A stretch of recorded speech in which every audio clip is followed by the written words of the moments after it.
Ivern, the Green Father.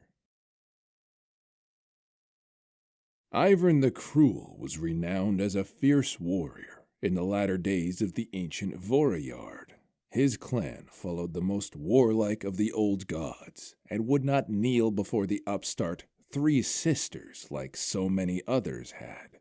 However, the dark sorcery that strengthened their armies was undeniable. Ivern and his kin plotted long and hard to overthrow these hated Iceborn, eventually setting sail into the east, in search of the land where the sun first rose, from where it was said that all magic flowed into the world. If Ivern could seize such power for his own, then he could surely break any foe. As his fleet sailed over the horizon, they passed out of memory and into myth, for they were never seen in their homeland again. In truth, Ivern the Cruel landed on the shores of Ionia. After cleaving through a dozen coastal settlements, he and his warriors discovered a sacred grove known as Omokailan, the heart of the world. And there, in that strange and verdant garden, they met the fiercest resistance.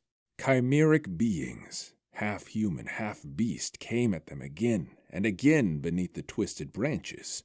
Undeterred, Ivern pressed on, until the battered remnants of his expedition reached what the Ionians held so sacred, the legendary God Willow. Ivern was transfixed, even as the fighting raged around him.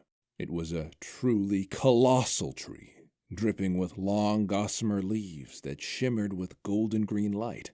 It was magic like nothing he had ever felt before, and it was clear these inhuman creatures would die to protect it. Seeking to shatter their resolve, he took up his war axe and roared with hatred as he struck at the God Willow over and over again. The great tree fell. In a riot of life energy, Ivern the Cruel was instantly undone. Detached, drifting, he saw the battle was over. The flesh of the fallen fed carrion birds and insects alike, or decayed under bursts of colorful mushrooms. Bones rotted into fertile soil, and seeds within it budded and sprouted trees bearing fruit of their own. Leaves and petals pulsed like colorful hearts. From the death that surrounded him, life exploded forth in ways too numerous to believe. Never had Ivern beheld such beauty. Life in all its forms was tangled together like an impossible knot that didn't want to be untied. He wept, and those dewdrop tears fell upon his changed body. He was taller than he remembered, his limbs rough with bark and leaves. The magic of an entirely different world coursed through him.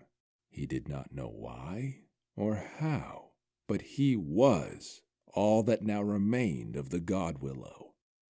With that realization, he heard the bawling of hills, the howling of trees, and the dripping tears of moss. He reflected on the mistakes he'd made, the cruelty he'd visited on others. Remorse washed over Ivern, and he cried out for forgiveness. When he finally moved, so much time had passed that the world felt new. The violence and sadness of his former self were mere echoes in his heart. He found he could dig his toes deep into the soil and commune with the roots, rocks, and rivers. Even the dirt itself had opinions. Ivern wandered far, across Ionia and beyond, and the strange magic of Omokailan followed in his wake. He developed close kinships with creatures great and small, observing their foibles, delighting in their little habits, and occasionally offering a helping hand. He shortened the inchworm's path, played tricks with mischievous bramblebacks, hugged thorny elmarks, and laughed with wizened elder fungus. In one instance, he found a wounded stone golem. Knowing the poor thing's spirit was fading, he fashioned her a new heart from a river pebble, and the golem became Ivern's devoted life friend. He named her Daisy, after the flowers that mysteriously sprouted from her stone body. Sometimes, Ivern encountered mortals, and many of them were at least somewhat peaceful. They called him Bramblefoot, or Green Father, or the Old Woodsman, and told tales of his strange benevolence. But he was filled with sadness to see how they still took more than they gave, and how they could be so cruel and so careless, and he retreated from their company. If he bore the Godwillow's legacy, he needed to cultivate humanity, help them watch, listen, and grow.